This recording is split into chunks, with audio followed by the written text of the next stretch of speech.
All right. So I am wanting to do some sketches of pinup ideas. Usually I do pinups between projects just to keep fresh and try some new ideas and experiment with different techniques, maybe different materials. Um, Honestly, I feel like I've been kind of stuck in a bit of a rut creatively lately. I've been putting a lot of focus on into the abyss or into Jesus, into the impossible, not Queen of the Abyss, um, and just sort of putting my mind into the lighter um, story tone of that story of redundancy, and um, being in that mode for as long as I have, I've felt like I needed to do something that's a little more. Well, the words that come to mind are sexy and risque, but just something that's a little more grown up. My default mode tends to be sexy women, but I don't want to just do another pinup like that. I've done that a bunch, and again, I feel like I kind of hit a rut with that, which is the whole point of the Into the Impossible. Um, but I guess the biggest thing is I've been feeling the need to scratch the itch of exotic costume design, which is something I like to do. Um, Regularly. I do that a bunch with Beatrix's costumes, and um,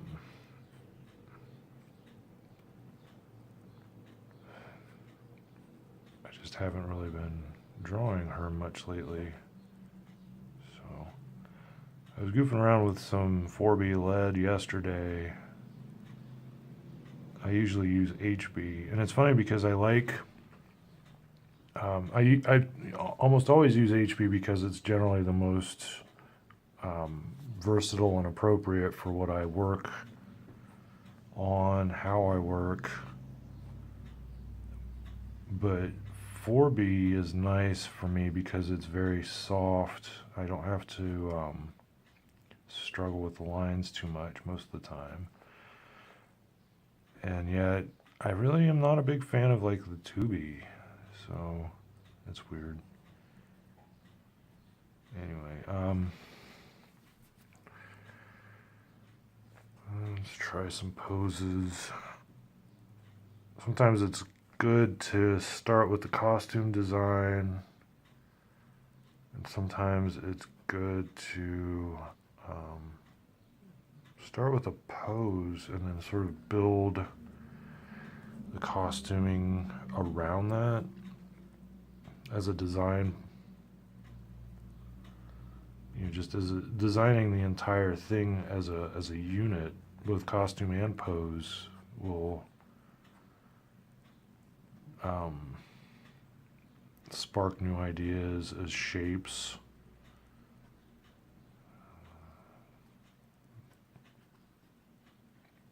Maybe a wine glass. Nobody likes small wine glasses. This arm.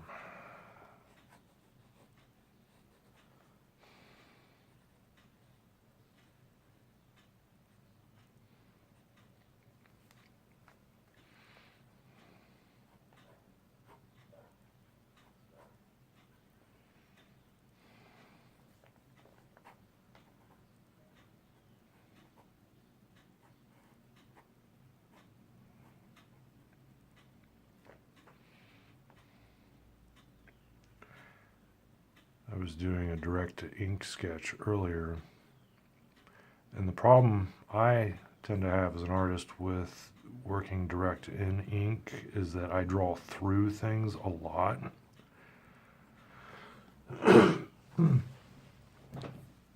And that's the challenge of doing such a sketch in straight ink, is that you have to, if you're used to drawing one way, excuse me, if you're used to drawing one way, working in a totally different way, forces a whole different mentality, which is a useful, practice to develop new technique or strengthen skills that you don't necessarily use a lot. So, as an artist, I'm always challenging myself in some way, which is super important, because that's what stems growth. How do I want this arm? Lower thigh.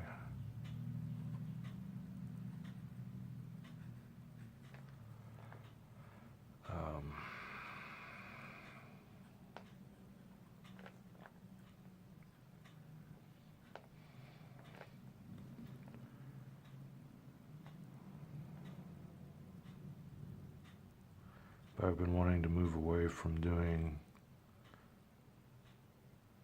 as much underdrawing, just to kind of the benefit of underdrawing is that it keeps everything, it helps guide everything and make sure that you're putting things in the right place, making sure the eyes line up, making sure the hands are the right proportion, which this one is not, but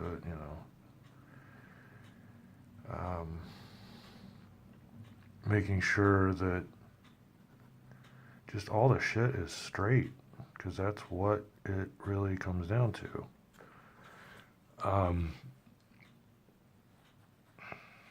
And that I've been getting a little bit more away from using as heavy perspective grids, and I guess the next natural progression from that would be less underdrawing. I guess that's me just putting that thought together right now, actually, but the underdrawing takes time. That's a big part of it. And if I could be a little more efficient with that part of the drawing process, that would be useful.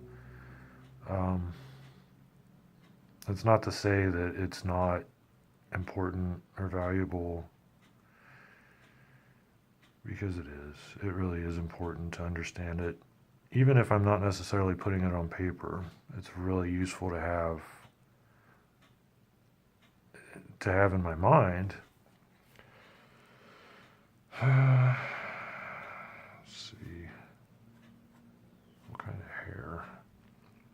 So, like, when I'm drawing Beatrix, as an example, this is a prime example of character defining some of the choices that I make.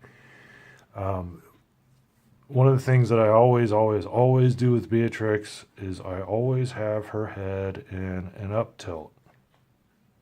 So that eye line is always pointed that way in the center. And the rare occasion, I think I've done it maybe twice with her character, of having her eye line in a down tilt just for an emotional effect, giving her that slight feeling of vulnerability. Conversely, Marion, I often do with a down tilt.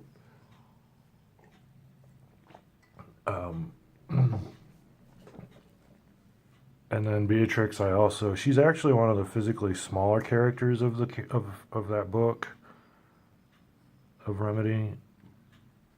But I almost always have her composed in a panel where she is one of the tallest. Like, her eye line is above anybody, and everybody else is usually behind her. Oftentimes, the perspective grids I build around her focus on, shall we say, opportune parts of her body. Obviously she's always topless, but there's been a few shots where I would either specifically have the eye line, the horizon line, go right across her breasts or her genitals, to underline that focus. And it's not just about sex, it's also very much about the power of it. She's her whole mentality as a character is that she's using all of her powers as, she doesn't have any superpowers. She's just a woman. I say that like that's not special in its own right, but she doesn't have any extraordinary abilities aside of just the sheer determination and a quality of confidence. So I guess in a way she's kind of me projecting that notion of quality of confidence, where she just does not, as my wife put it, just does not give a shit and does what she wants and doesn't care what people think or say or do, and if she doesn't like it, she will let you fucking know, which is pretty awesome as a character goes, especially for a villain. I'm kind of digging that shape. It's a little bit subdued for Beatrix, the hair that is. Let's try.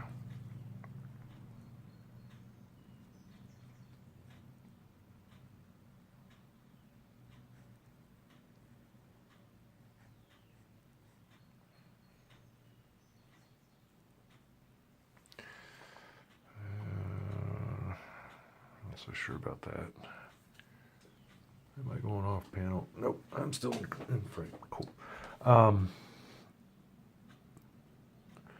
So I think that's the sort of thought that I'm having right now is, and honestly, even if you're yes, I can talk, I swear to God. I'm stumbling over multiple thoughts at the same time. My interest with this pinup is to draw something that exhibits that sort of quality of confidence, because I think I'm feeling not very confident, which is not, that's pretty common for me. I'm always struggling with it, honestly. Whether it's personally or with my work.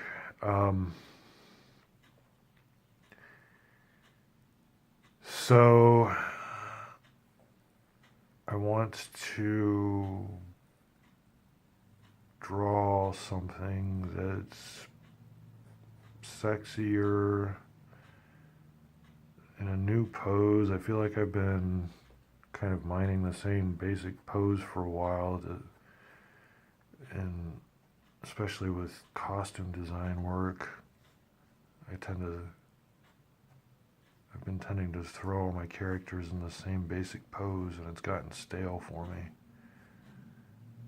So, drawing legs crossed is extraordinarily difficult. Drawing characters sitting is one of the most challenging things, because there's foreshortening, there is limbs, especially the thighs, laying over each other in a way that you need to distribute them. Foreshortened, overlapped, shifting the forms, shifting, like pushing the mass of the thigh, because thighs change shape quite a bit depending on position, because it's one bone. I mean, it's one of the biggest bones in your body, but it's one of the biggest muscle groups as well, which muscles are primarily made of water. So it's not as soft as fatty tissue. So it's that matter of finding the right balance of squish versus mass. So it's a big challenge, and it changes dramatically from one character to the next, depending on body mass, depending on fat content, that sort of thing.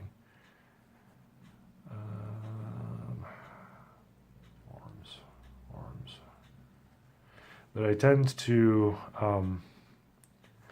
when I'm drawing any character in a position, I tend to start with the bottom half of the character to distribute the mass, put the legs and the pelvis in the right positions, depending on what I want to do. And once that is established, the literal foundation of the body, then I can move forward from there. Bottom of the foot. I don't know. I don't like that.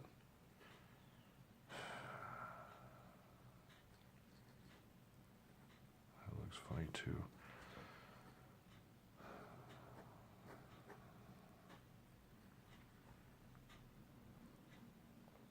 It's getting pretty noodly.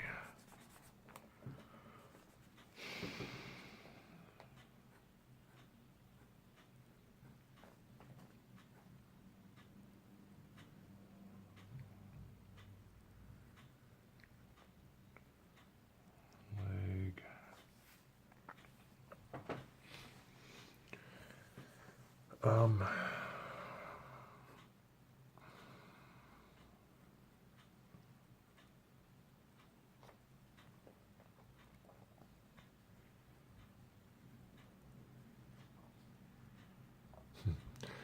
I don't know which tree it is, but one of our trees around here, or more than one maybe, has these seed pods. It's not a cottonwood, but it has kind of the same effect. And every once in a while, a gust will hit, and it just looks like it's snowing tan snow. And they are all over the fucking place.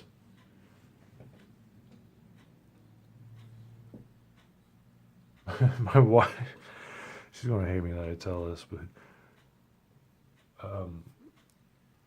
one day she was off work, and my younger daughter was out of school for, I think, an in-service day or something, so they decided to have a little mommy-daughter day, and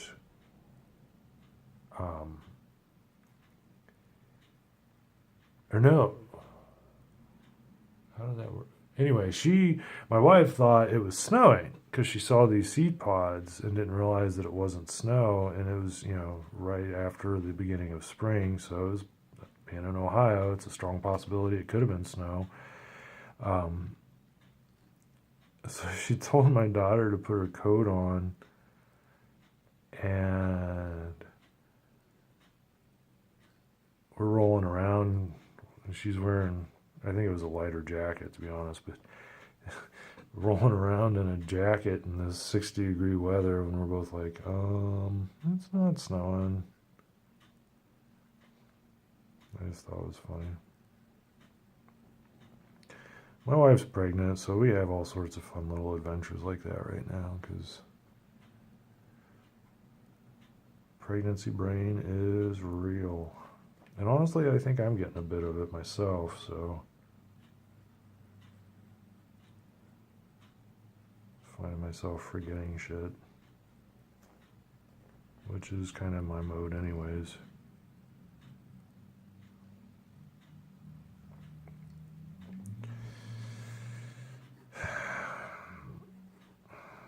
Couch cushion. What do I want her to sit on?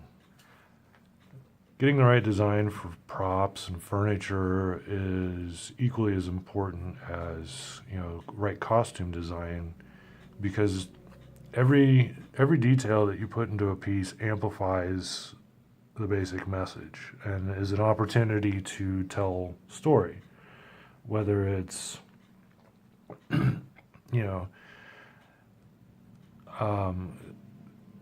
whether you're just doing a pinup like this, or you're trying to design a set. Let's see, hip bone, booty squish.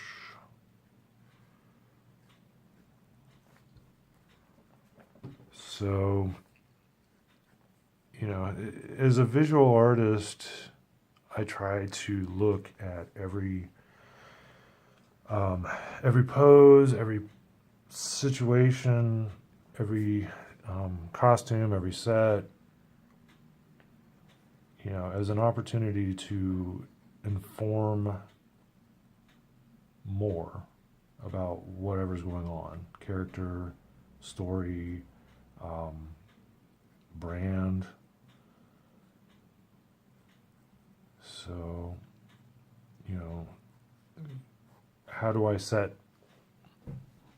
this image apart from, the bazillion other images that you can see online? How do I set this chair or couch or whatever this thing is? I kind of like what I got going on here. Like, I think it's something roundish, flat front. Like this is a top-down view. Maybe something that's a little bit more round that way, like goes up like this.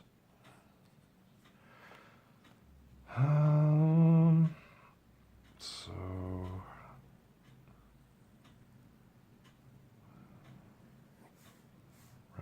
round, but maybe not a half circle, maybe a sort of curved front, so that this is flat here and here, but rounded through here, so it's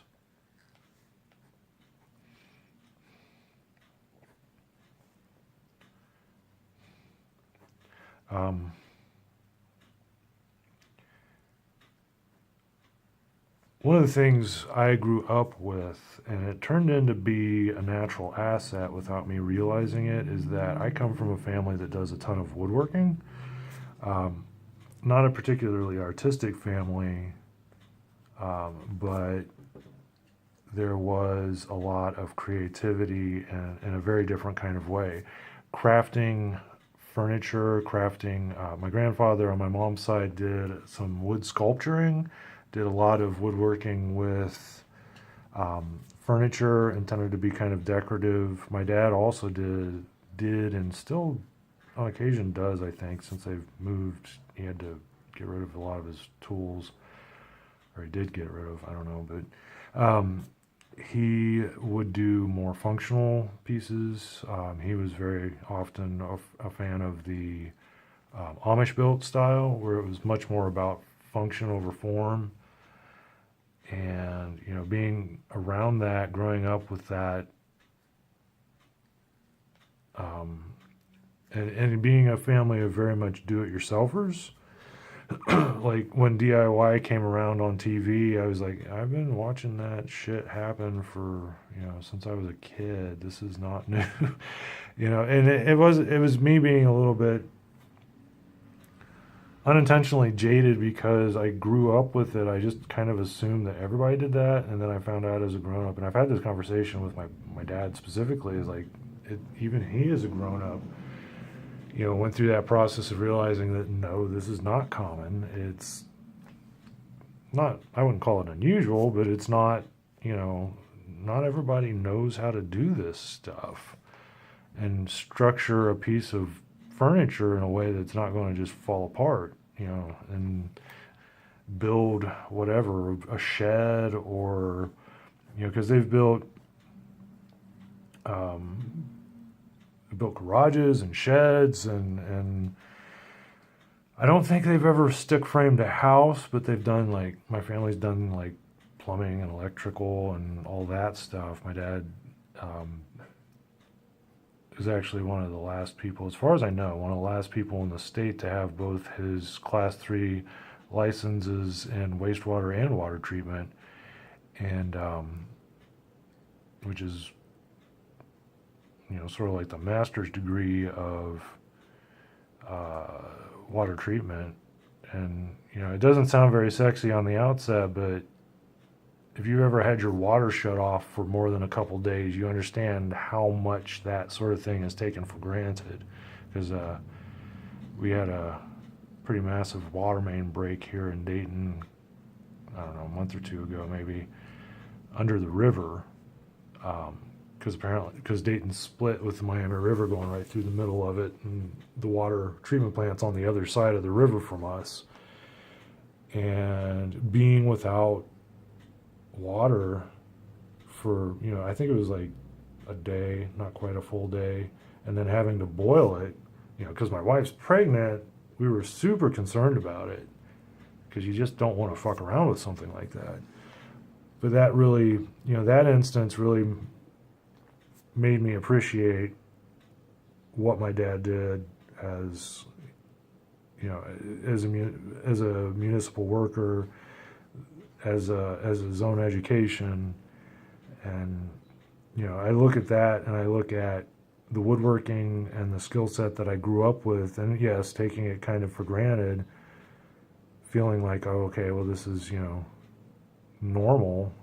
It was my normal. It is my normal.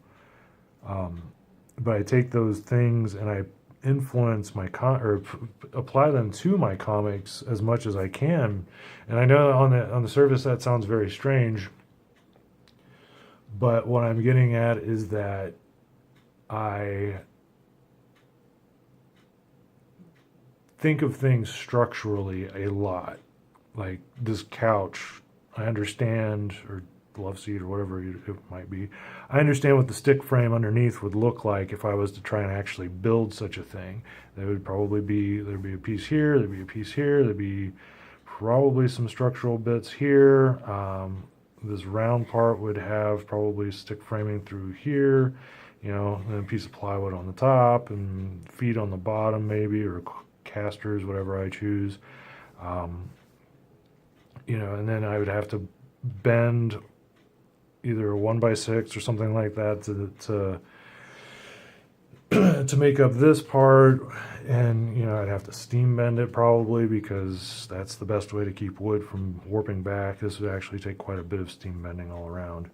And then how much foam would I put in for the cushions, etc., and so on. What kind of fabric would I use? Would I want to put button, I don't know what they're called. Like, I know a lot of the process, but I don't know some of the technical term. And conversely, my mom actually still does quite a bit of sewing work, and that was her vocation before she retired. And so, being a professional sewer, I learned tons of stuff from her about, stitching and how to upholster. And I don't remember her doing upholstery too much, but she would work on sports jackets. She worked at a couple factories that did sports jackets. So there was, unfortunately, the mentality was a lot more blue collar than it deserved, because a lot of that stuff is extraordinarily skilled trade, and I didn't figure that out until I was a grown-up. And, being in Ohio and being the blue-collar mentality that we tend to have here, those skilled trades were often just sort of taken for granted, which is kind of a recurring theme, if you notice.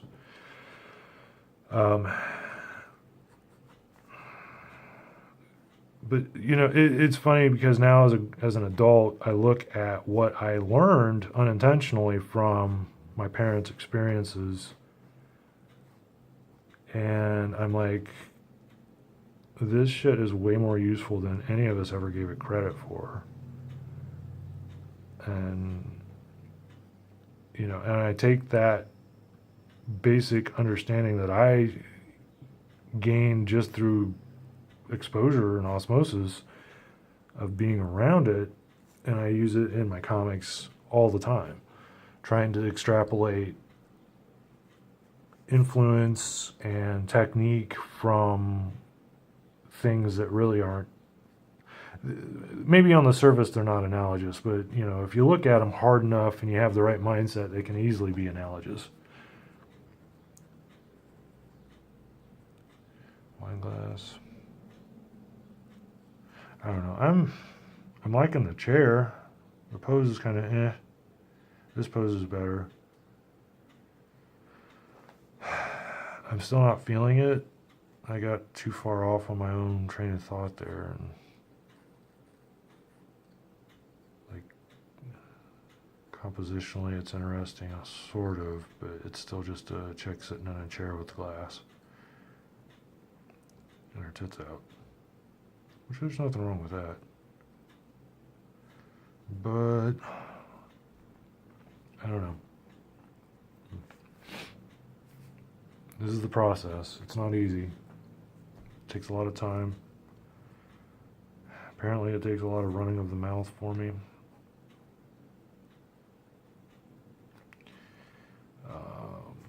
And frequently it takes iterations, you know, because one idea usually springs forth from 400 or 500 other ideas getting all mixed together. Let's try a different pose. Maybe a laying pose. Arm. Is she resting on her arm? This arm. This arm. Head.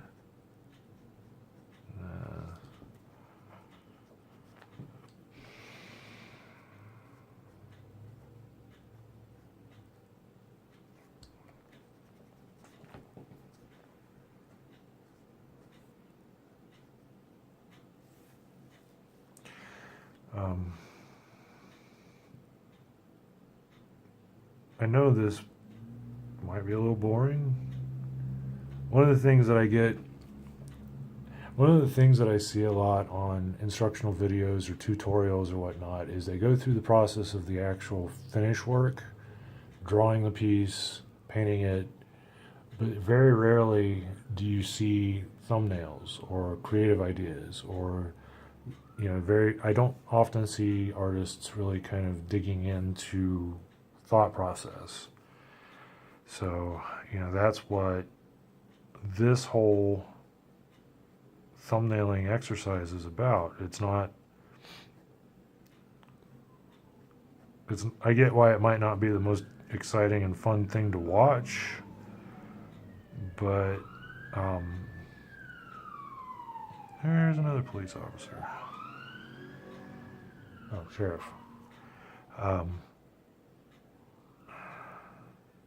I live on a very busy road, even though it's kind of a small road. It's one of the few main arteries to get from this section of town down to Main Street on this side. And so there's a lot of people that it's just constant traffic basically cutting through the neighborhood to get from point A to point B. And some more. So we get a lot of first responders going through.